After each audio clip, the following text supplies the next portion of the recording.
एक दिन मुझे उसकी कॉल आई। उसने मुझे कहा कि मुझे चाय बनानी आ गई है, क्या तुम मेरे हाथ की बनी चाय नहीं पियोगे? और मैं जुनून की हद तक उसे चाहने वाला उसकी बात भला कैसे टाल सकता था। 4:30 बजे ड्यूटी खत्म की और उसकी शहर के जानिब चल दिया। मैं रात के 8 बजे उनके शहर पहुंचा। उस पगली ने सुबह के नाश्ते में चाय और पराठे का एहतमाम किया। उस पगली को बनाना कुछ भी नहीं आता था। पराठा बनाने की कोशिश में इतने ज्यादा टुकड़े हो गए कि भाई चोरी का गुमान होता था। खैर, महबूब के हाथ का बना था मेरे लिए तो दुनिया की सबसे लजीज चीज थी। और चाय भी बहुत कमाल की लगी मुझे, बहुत ही आला जायका था जो मैं कभी नहीं भूल पाऊंगा। शायद सभी लड़कियों की खाने की रफ्तार बहुत कम होती है और इस मामले में वो कुछ ज्यादा ही सुस्त थी।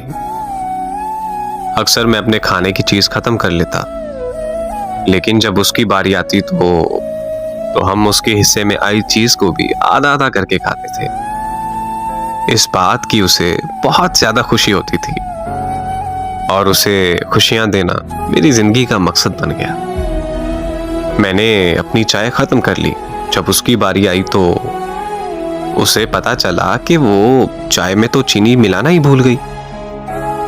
अरे सॉरी, चीनी का तो मुझे याद ही नहीं रहा। तुमने इतनी मजे से फीकी चाय कैसे पी ली? उसको बिछड़े आज कई बरस बीत गए।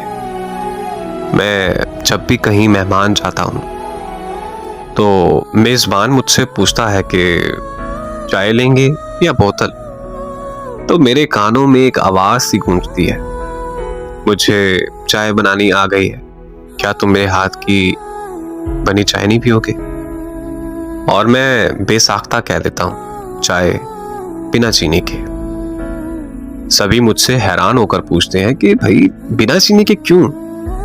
तो अब हर किसी को कौन बताए कि जब अहले मोहब्बत जिद पाल लेते हैं तो कुदरत भी साथ देती है।